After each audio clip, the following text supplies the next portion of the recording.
মুক্তিযোদ্ধা পরিবারের লোক কেউ জামাত করতে পারে না। তাহলে উনাকে জিজ্ঞেস করে করা লাগবে। বিরোধী দলের নেতা বলেন, উনাকে আমি অসম্মান করি না, সব সময় মাননীয় বলে কথা বলি, কিন্তু উনার দলের লোকজন এখানে বসে আছে, তারা আমাকে ফজা পাগলা বলে কথা বলে। উনি একদিন এটা বলে তারা নাকি সভ্য, তারা নাকি ইসলাম। আমি যে কথাটা বলতে চেয়েছিলাম, বিরোধী দলের নেতা বলেছেন উনি মুক্তিযোদ্ধা পরিবারের লোক এবং উনি শহীদ পরিবারের লোক এবং উনি জামাতে ইসলাম করেন। এটা ডাবল অপরাধ। মুক্তিযোদ্ধা পরিবারের লোক কেউ জামাত করতে পারে না। আর শহীদ পরিবারের লোক,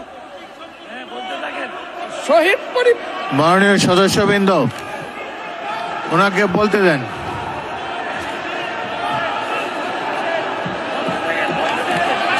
মাননীয় সদস্যবৃন্দ, অর্ডার অর্ডার, আপনারা শৃঙ্খলা রক্ষা করুন। মাননীয় সদস্যবৃন্দ, সংসদে শৃঙ্খলা রক্ষা করুন। মাননীয় সদস্য ফজলুর রহমান, আপনি শেষ করুন, বক্তব্য শেষ করুন। আমি আবারও বলে রাখলাম, শহীদ পরিবারের লোক তো জামাত করতেই পারে না, আর জামাত করলে ডাবল অপরাধ করতেছে। মাননীয় সদস্যবৃন্দ, দয়া করে বসুন।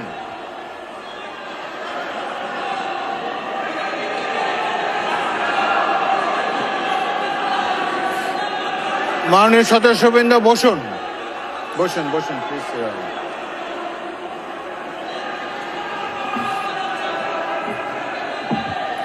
বসুন মাননীয় সদস্যবৃন্দ, বসুন। উনি বলেছেন কোনো মুক্তিযোদ্ধা কিংবা শহীদ মুক্তিযোদ্ধা পরিবারের কেউ জামাত ইসলামী করতে পারে না। তাহলে উনাকে জিজ্ঞেস করে করা লাগবে। এটি আমার নাগরিক অধিকার। আমি কোন দল করব, কোন আদর্শ আমি অনুসরণ করব, এর উপর হস্তক্ষেপ করার ন্যূনতম কোনো অধিকার রাষ্ট্র কিংবা সংবিধান কাউকে দেয়নি। আমি এটার তীব্র নিন্দা জানাই।